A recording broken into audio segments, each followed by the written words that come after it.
Olá, está começando mais um programa Câmera Aberta e hoje vamos falar de história, vamos falar do trabalho dos soldados que estiveram lá em Suez, vamos falar de Boinas Azuis, falar também do Batalhão Suez. Está aqui, ser entrevistado, o Cabo Salim Dornelas. Seja bem-vindo, tudo bom? Muito obrigado pela atenção e pelo prestígio e de dar os Boinas Azuis, aos paraibanos Boinas Azuis da Missão Suez, que estiveram lá do primeiro contingente até o último, quando houve a eclosão da Guerra de 6 Dias, em agosto de 67. Primeiro vamos explicar o que é que vem a ser Boinas Azuis.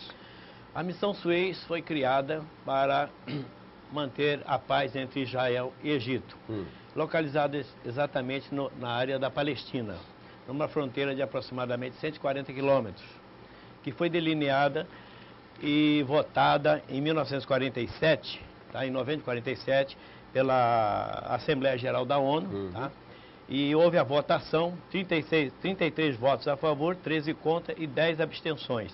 E inclusive sob a presidência do diplomata Oswaldo Aranha. Okay? E como é esse trabalho dos Boinas Azuis por todo o mundo? Bem, os Boinas Azuis se dividem. Tem missão de paz, que foi a primeira e mais longa, foi a missão Suez, no Oriente Médio, na fronteira da Palestina, e depois tiveram os observadores da ONU, em vários países do mundo, tá? Que hoje, se não me engano, já passa das 28 países observados por membros da ONU. E a missão Suez, como foi dito, durou 10 anos, tá? De 1957 até 67. Ela é um pouco distinta, porque foi a primeira e mais longa, enquanto que outras missões são mais curtas, de observadores. A missão do Haiti foi de reconstrução, ou é de reconstrução ainda, como alguns outros países que está acontecendo. Então, quando se fala em missão de paz, está mais se referindo à missão Suez, historicamente. Exato. E quantos passaram pelo Batalhão Suez nesse trabalho? 6.226 militares, do general ao soldado, no Batalhão Suez, nessa missão. E hoje, quantos vivos? Os que são do Brasil, foram do Brasil e estiveram lá? Todos do Brasil. 6.226 foram do Brasil. Tá? As outras nações, as outras 9 nações, cada uma tinha o seu montante de efetivos, né? Uma com 4, 5 mil, 6 mil também, ou até mais, talvez, não me lembro agora. Mas não me lembro, não tenho ainda uma estatística, nós inclusive estamos fazendo devagar. Aqui na Paraíba nós temos uma estatística já 14 deitaram para sonhar com a paz, tá? Nós hoje temos 64 vivos. Como era o trabalho de vocês nessa operação, nesse trabalho com a operação Suez do batalhão? A palavra propriamente dita era manutenção da paz. E essa manutenção dava-se dividido pelas 10 nações, tá? Em torno de 10 quilômetros cada extensão, partindo praticamente de Rafa Camp até o Fort Sanders, tá? Bem na divisa já, lá embaixo, e do patrulhamento a pé, patrulhamento aéreo e patrulhamento motorizado, com jipe, tá? Esse às 24 horas, sendo que à noite não tinha muito patrulhamento motorizado, e nem aéreo, é mais a pé. Como era o trabalho na prática? Como era feito?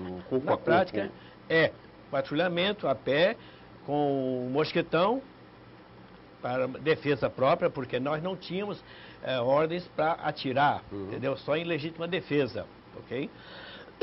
Desculpe. Então, esse patrulhamento era simplesmente para evitar que os palestinos ou israelenses evadissem as suas áreas, adentrassem as áreas opostas, né? Mas mesmo assim havia os beduínos, né? E os fedaíns, que tinham parentes também em Israel ou vice-versa, né? Não são tantos, mas queriam visitar. Então eles tentavam escapulir e passar a noite por aí. Mas o patrulhamento de Israel era sempre mais rigoroso nessa parte aí. E qual foi o resultado? Bom, alguns tentaram passar, ou passavam, né? Com autorização e tal, mas a maioria não passava. Houve algumas escaramuças pequenas, tá? Mas o batalhão brasileiro, dentro desse jeito diplomático, né? Sempre contornou a situação para não haver um problema maior. Como foi a preparação desse batalhão, de vocês que... Nós tivemos um treinamento, principalmente no meu caso no Rio de Janeiro, de 6 meses, todos eles estiveram, claro, dentro dos seus estados, dentro das suas unidades militares. Muitos já eram reservistas, retornaram, né? E foram aceitos, foram novamente adestrados, né? novo treinamento de armas e a convivência no exterior, aprendeu-se algumas palavras em inglês, né? Outros já sabiam, já tinha uma formação cultural, mas quem não tinha aprendeu, tá? Foi fácil lá no dia a dia de vocês? Foi fácil? O dia a dia não foi fácil. Primeiro que é um deserto mesmo, como eu mostro às vezes em pequenos vídeos aí, nós temos no site. A vida em si, tempestade de areia, temos lá, existem duas estações, verão ou inverno, e as duas são terríveis. O inverno é para rachar, o verão, idem, claro, é lógico, né? E à noite, a temperatura, mesmo no verão, ela baixa bastante. Os aquecedores nas barracas eram um aquecedor a um combustível chamado querobê, tá? Um aquecedor bem antigo. As geladeiras trabalhavam com pavio, a querobê. Alimentação, nós tínhamos vindo do Brasil, da Dinamarca, da Noruega. Havia um hospital lá, o Hospital Canadense, tá? Que cuidava dos casos de doença. Tá?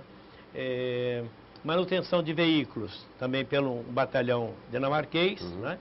E cada país tinha uma função mais ou menos adequada. Alguns países houve a retirada muito antes, foi o caso da Indonésia, o caso da Colômbia, tá? Que retirou-se também, tá? Mas a maioria permaneceu um longo tempo. E no Brasil, quais os estados que foram convidados? No Brasil, se não me falha a memória, 23 federações participaram dessa missão. Nós temos colega no Amapá, nós temos colega no Pará, Ceará, Rio de Janeiro, o Sul, o Sudeste foi em massa, né?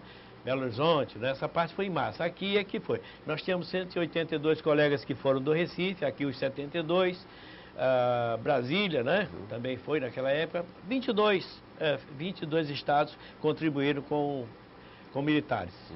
Quer dizer, vocês saíram do Brasil para ir para uma terra distante, sem conhecer muito o idioma, né? O costume daquele povo, né? E aí, para o outro lado do extremo, ia ser o deserto, né? E essas temperaturas. As temperaturas, as doenças que lá estavam, as minas que ainda estavam lá, porque eu mostro nos vídeos aí, as fotografias estão no site também, as minas retiradas do deserto foram milhares de toneladas. Eu tenho um documentário feito pelos militares italianos que se prontificaram a retirar as minas de lá antes de nós chegarmos. Então foi um trabalho que eles fizeram e com uma experiência até muito interessante, porque eles armavam uma esteira de aço, essa tipo porta de açougue, aqueles ferrinhos, e amarravam os cabos de aço nas pontas. A esteira media 30 metros por 60, qualquer coisa assim, e amarravam um cabo de aço no helicóptero e ele voava baixinho. O atrito dessa, vamos dizer, a porta de aço, né, dessa malha, fazia com que as minas que estivessem mais sensíveis ali à areia, elas detonassem e não ferissem o helicóptero. Mas muitas estavam muito soterradas devido ao movimento da tempestade de areia, tá? Então, essas minas permaneceram. Teve que chegar os sapadores com os contadores Geiger daquela época, né? E para retirar, detectar. Mesmo assim, no período que nós estávamos lá, houve acidentes, eu assisti, tirei até uma foto, ela ficou um pouco deformada, eu ia chegando perto do batalhão, que existe o batalhão central e os POs, os postos de observação. Então, eu vi o tufo de areia, como se fosse aquele de Hiroshima, né? Uma bomba, uma granada dessa de alto poder havia explodido lá. Bom, outra vez, um menino montado no camelo desviou-se da trilha do jipe e quando desviou, fatalmente ele pisou numa mina e o garoto e o camelo se despedaçaram. Quer dizer, ainda existia minas por lá. Nós tínhamos um cuidado para manter uma trilha que já estava basicamente limpa, sanada das minas. Mas por ali sempre teve muitas minas, entendeu? E até hoje estão lá ainda? Ó, deve ter ainda minas soterradas lá. No fundo do canal foi deixado muitas minas, como chama? Minas antissubmarinas, né? Porque foi destruído muitos navios no canal. E não conseguiram retirar os destroços dos navios. Eles desviam as barcaças, os armadores sabem onde estão os destroços e desviam os navios. Mas consta que lá existe ainda minas. O que passou na cabeça de vocês, em especial o senhor, sendo entrevistado, se deslocar do Brasil para ir fazer essa missão lá? Bem, quando se tem 20 anos, nós temos aí uma euforia e talvez em colaborar, de fazer, receber aquela orientação, aquela instrução, vamos fazer.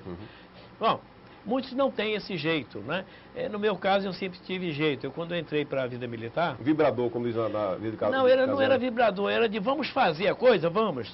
Às vezes tinha colegas parados, escuta, vamos fazer. Tem que fazer, façamos logo e vamos fazer bem feito. Então, se tem alguma coisa para fazer lá fora...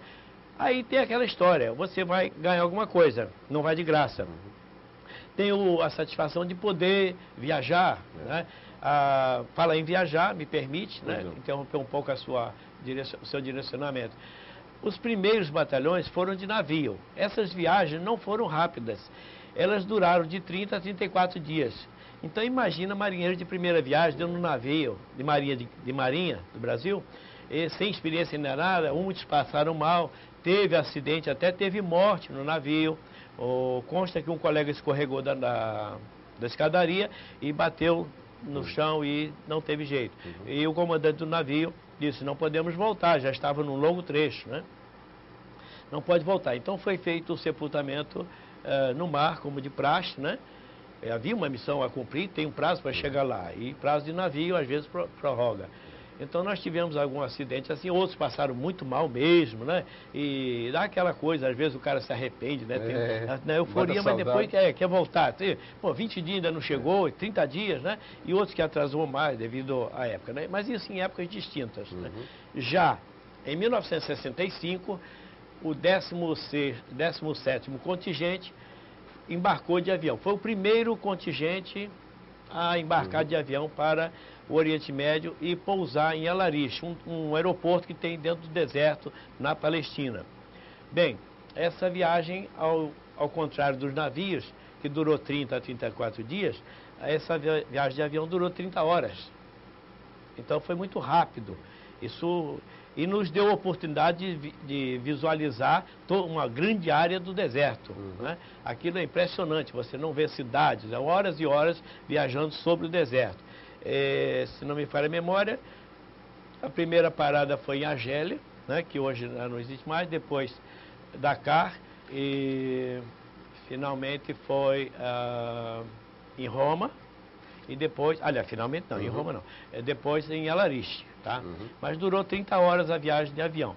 Claro que o avião não foi aquele avião de luxo, né? Mas foi um avião militar, bem apertadinho, justo, e levando todo o contingente dessa época. E depois começou a FAB transportar e retirar. E tal que o último contingente, no caso, já vou adiantando um pouco, quando houve a guerra, o último contingente teve um problema sério de retorno, porque não tinha programação, a coisa foi muito súbita. Então havia um navio descarregando café em Chipre, e esse navio foi ordenado a retornar e parar em Asdod, em Israel, quando não poderia, pela ordem da ONU, né? O soldado está em Israel. Mas esse é um caso que poderemos falar depois, foi do resgate dos soldados do 20º contingente, do último. E como foi isso? Esse resgate deu-se o seguinte, houve o ataque de Israel, tá? A Guerra dos 6 Dias. E só restava o batalhão brasileiro na fronteira. Todas as demais 9 nações haviam recebido ordem de retirada. Porque houve uma discussão nesse caso, do embaixador disse que não tinha ordem ainda para mandar retirar o batalhão brasileiro. Daí, houve esse atraso. Então, Israel atacou, os carros atacaram, nós perdemos um colega metralhado, eles tentaram se safar dentro das barracas, dentro dos espaldões, mas ainda assim tivemos lá. E houve realmente aí um problema, porque os soldados pegaram todo o material dos brasileiros e levaram lá para um lugar. Então deu-se aquela proteção, o capitão, comandante do pelotão, conversou com o comandante do tanque, logicamente eles estavam bem numa boa comunicação em inglês, e houve aquela proteção. Mas não deveria ter havido ataque com o Brasil ali. Foi estendido lençóis brancos, bandeiras brancas, os capacetes azuis, né, como eram chamados, né? Estamos lá, entendeu? Os Blue Beret, e eles não deveriam ter atacado. Mas houve isso, né? Ainda bem que o Brasil sempre teve uma harmonia com Israel, né? Tanto é que em Israel tem a Avenida Oswaldo Aranha, Busto Oswaldo Aranha, Restaurante Oswaldo Aranha, né? E várias homenagens, né? E o Brasil sempre teve uma boa diplomacia com Israel. Mas esses soldados, esses militares do último contingente, foram transportados até o porto de Asdod, tá? E embarcados, ainda tiveram um trabalho maior, tiveram que ajudar a descarregar depois a sacaria e tal. Mas voltaram na maioria. Qual foi a tecnologia daquele tempo que vocês dispunham naquele momento? Bom, binóculo, somente. Só binóculo? Para visualizar quem estava se aproximando. Era Mas sem visão noturna também, né? Também não existia laser naquela época, não. O sistema, não. Entendeu? E não se podia. Era permitido naquela época fumar, mas não era permitido fumar na patrulha, tá? Porque se você está na noite escura, sabendo na trilha, tá? Lanterna você tinha que usar somente para baixo mesmo, para ninguém ser detectado. Se caso algum colega fumasse, tinha que manter a ponta do cigarro dentro da mão, né? Porque às vezes você tem digamos assim, uma regalia um pouquinho nesse trabalho, né? Então, a tecnologia de defesa pessoal era o mosquetão e nos POs, na guarda, o 45, entendeu? Era só isso. E pera paquetiquera, né? Bate-boot. E o que ficou de experiência, o que mais marcou o senhor naquele período? Bom, a função militar, o objetivo de cumprir aquilo que recebemos a ordem, manter a paz, não deixar ninguém invadir, não permanecer dentro da cerca do pelotão, no caso, porque eram divididos pelotão, tinha o quartel central, o headquarters, manter a paz, evitar o atrito com qualquer que seja das nações ou com os nativos, os árabes, os palestinos em si, né? E nessa convivência ficar ali. Se eles viessem pedir, eu tentasse entrar, explicar a ele por A mais B, com gesto, né? Ou se falasse o inglês ou se não falasse, que alguns colegas não tinham a experiência de falar alguma coisa, mas aprender inclusive umas palavras em árabe, né? Para que mantivesse, que eles entendessem, claro, né? Que é a língua deles, para se manter afastado dali. Entendeu? Yala Habib, entendeu? Vai amigo, sai daí, está na Shuai, entendeu? Então são palavras, espera aí, sai daí, né? Não entra aí, não venha para cá, entendeu? Palavras mansas para evitar os conflitos. Do Brasil até a execução do plano, da manobra, enfim, da missão, o que mais marcou o senhor? Bem, aliás, eu estava iniciando, né? E fugi do assunto. Essa questão